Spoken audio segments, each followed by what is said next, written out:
Thank you so much. You know what? Ooh, knowledge is golden. And you just poured so much information. And when you said, I'm making notes for those that are, watching me at this time. And you said $600, the cost to, put this together. And I remember when I paid that $600. You see, so here it is. Some years back, early 2000, I went to a grant writing class and I figured out how to put, it was basically putting a nonprofit paperwork together.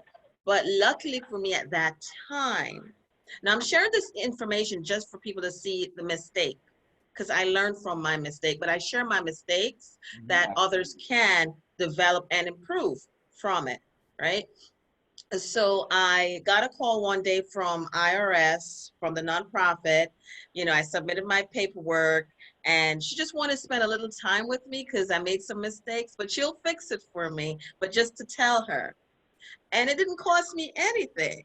My mistake after that, I basically did not do my taxes for the nonprofit. I did my personal tax, but not for the nonprofit, and I lost that nonprofit. Then years, fast forward, I created National Educational Venture Alliance in New York and paid $600 because I was like, I'm not going to go through the same process again. You mentioned 3 to 6 months, but this took me like a year, and I was thinking, 1 year, did I waste my $600, to create that this? That was common in that time. Oh, okay. Yeah, that was common. But it's only literally this year. So I lost my the 501c3 status, but I got it back this year, right? So, keep making that mistake. So now I'm on top of it. Like, you know what? I have this. It was given to me. Yes, I got it, but it was given to me. So I need to make full use of it, not to lose that status. So thanks for sharing that, knowledge on individuals. And, many people out there, they want to start a nonprofit. But they don't know how. And you're here giving information, and I wish a lot more people will listen to what we have to say to save themselves the trauma, right? And also, if I can add, there was another piece of information I think needs to be discussed in this video too, about the board members, and this is something that people need to understand. So when you create a nonprofit, you need to understand that it's considered a charity to the public. This isn't, you don't own it anymore. So you can be the president, and this is the piece of information I want people to understand. When you launch your nonprofit and it becomes a well financially sufficient operating organization, you have a decision to make. And you can't be in two roles, meaning that either you're going to be the president, which you can't really, it's considered frowned upon to have board members receive a certain amount of money of funding to, that comes in. So if you're a board member, for instance, me, I'm the president. I bring in funding, let's say I bring in $100,000. If I end up taking between $10,000, even $5,000 as a president, I have to be very careful. I have to be very, very careful with the paperwork and the IRS. That's a red flag for them. However, if I wanted to make an earning, I would have to have someone become a president from the organization that I created, and then I might have to be the executive director to receive a full salary. This is very important that people understand this. And another thing that I'm going to tell you that you need to understand too is you have to be careful who you bring on as your board, because a board could vote you out.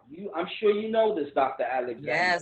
Yes. Develop a team of board members, and they are even contributing. In fact, there's several stories about big nonprofits that were created by founders who got kicked out by the very board members they brought in. So, and that works as a voting system. So if it's a board of, let's just say, 7 members, because it's growing and we're bringing in more programs, we're bringing in more funding, you need more board members to handle the direction of the organization, you put yourself at risk, because if those board members don't see things the way you see it, and they have enough votes, they could vote you out. So when you are doing, when you are getting in the business of creating a board, and I'm telling you this, I have no problem saying this, you be very careful with the board that you bring in. Make sure that they're viable, but at the same time trustworthy, because you can find people who might take an opportunity and take away what you created. That's something that I wanted to point out. Thank you for dropping that. It's necessary for people to know it. I can't say this enough. Now, I love what you said about picking up the camera, because I watch your videos. That's, pretty much how I got to even know you a little bit more, from the videos, for you walking around, with the camera in the community, showing what's going on. So, and that is a part of marketing. Yes. So people are not going to think on that level, but that's what it is. Social media, pretty much putting up the camera, and now someone can say, hey, I saw what you did, and here's some money, or thank you for coming through in the community and doing this, right? So what's something else? I know you mentioned, registering with the city and state, for the nonprofit, registering. Right? But you also mentioned the part with the camera. Is there, what do you think about fundraising? Fundraising with a camera? Not with the camera, but just fundraising in general for a nonprofit. Like, do you think it's still viable or not so much? So, so fundraising is very viable depending on your plan. You see, if you do a good enough research, you identify the population that will be more likely to participate in the fundraising event, you'd be shocked how viable it could be. But I think what happens with fundraising events, and you see this in a lot of nonprofits, is that people get handed over this huge responsibility with zero background or knowledge of how to network, how to resource, how to identify people who are involved in fundraising. You'd be shocked. But every year there is a significant population that engage in fundraising activities. That's part of what they do. You have to find out who those populations are. You have to start networking in social media and creating groups and creating these types of culture environments that are associated are not aware of. So the idea of fundraising doesn't seem viable to most people because they just simply don't understand how fundraising is. Now, personally, I don't like to do fundraising. I think it's more of a personal thing. Okay. I'm not a person that really likes to ask for money. It's just something that, I don't know if it's just the way I was grown, the way I grew up. It's very hard for me to ask for money to do, and I'm more likely to spend my own money showing how to get things done than for me having to reach out and say, hey, I need a fundraiser. Can you please donate $5 so I can be able to, that's something that for me I've always struggled with personally, But if you're that individual that feels that way, it's not that it's your only option. There are so many ways you can fundraise. Sometimes fundraising can be annoying. You can go about fundraising the wrong way and rub off people the wrong way. And you got to be careful. I've seen nonprofits start and they spend more time focusing how to convince them to give them the money rather than convincing them the outcome of their work. And again, whenever you're involved with fundraising, I think my recommendation is that if you do fundraising, you need to hire a team, or you need to do research and understand how the fundraising system actually looks. But if you're an individual like me who's not really too bent on trying to ask for money, you create a financial plan. And the financial plan is securing contracts, as I discussed earlier, that will get your organization running, and then you can seek startup grants. Now, startup grants is not something that I personally am uncomfortable seeking. If you start your own nonprofit, there's so much resources out there. Even in New York, they give you money for a startup. Now, if you did your financial planning correctly, you'd be going for those startup organization grants, which you use that money to go rent space while you're working on these contracts. And get more. And also, I have a board that is involved with the social service system, so I'm receiving a lot of support on that end to help make this plan possible.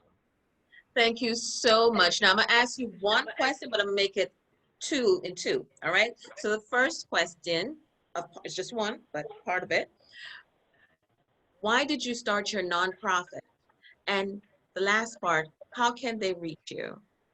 Okay, that's a very powerful question. So I've been working in nonprofits for over 18 years. I've actually worked in nonprofits. I've worked for the biggest nonprofits in New York City, some of the most well-known nonprofits. I've never been fired, never been written up, or never had bad experiences with supervisors or anything like that. But one of the things that I don't like too much that we see in the nonprofit world is it gets run like a corporation, like a for-profit corporation.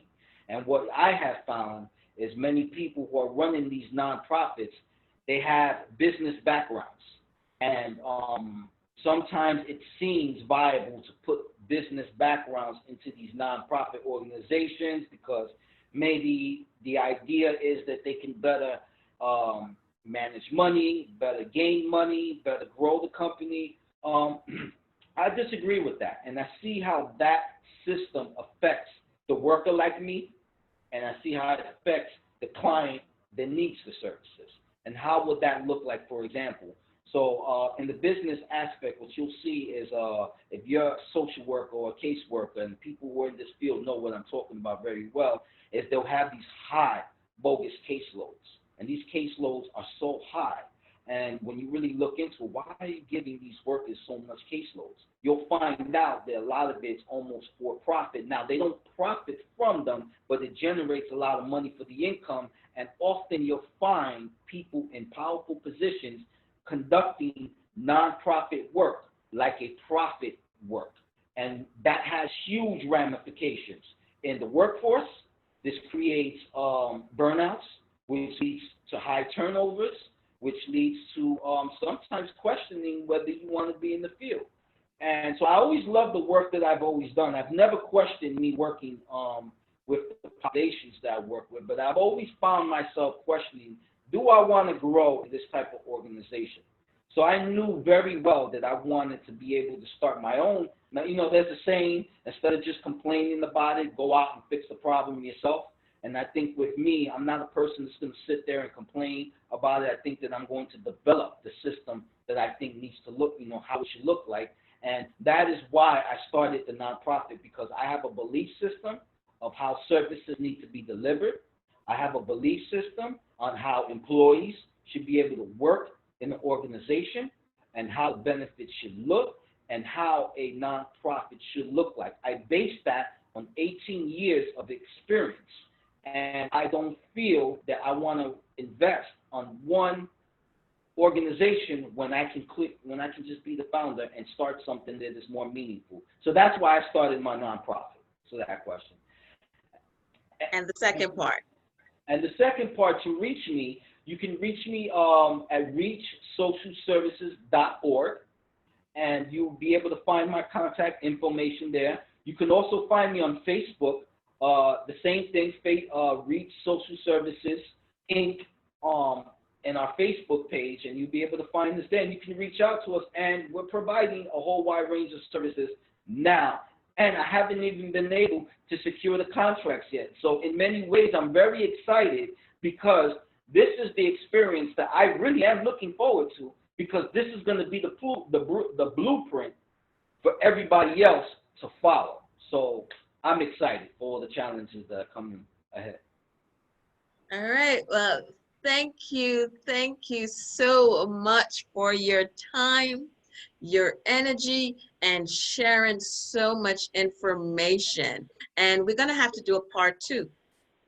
Yes, and thank you so much for having you. I would love to do a part 2, and I'm really excited about this. So thank you very much, and I look forward to coming on your show again. Yes. All right. Thanks to another webinar series. And until next time, bye-bye.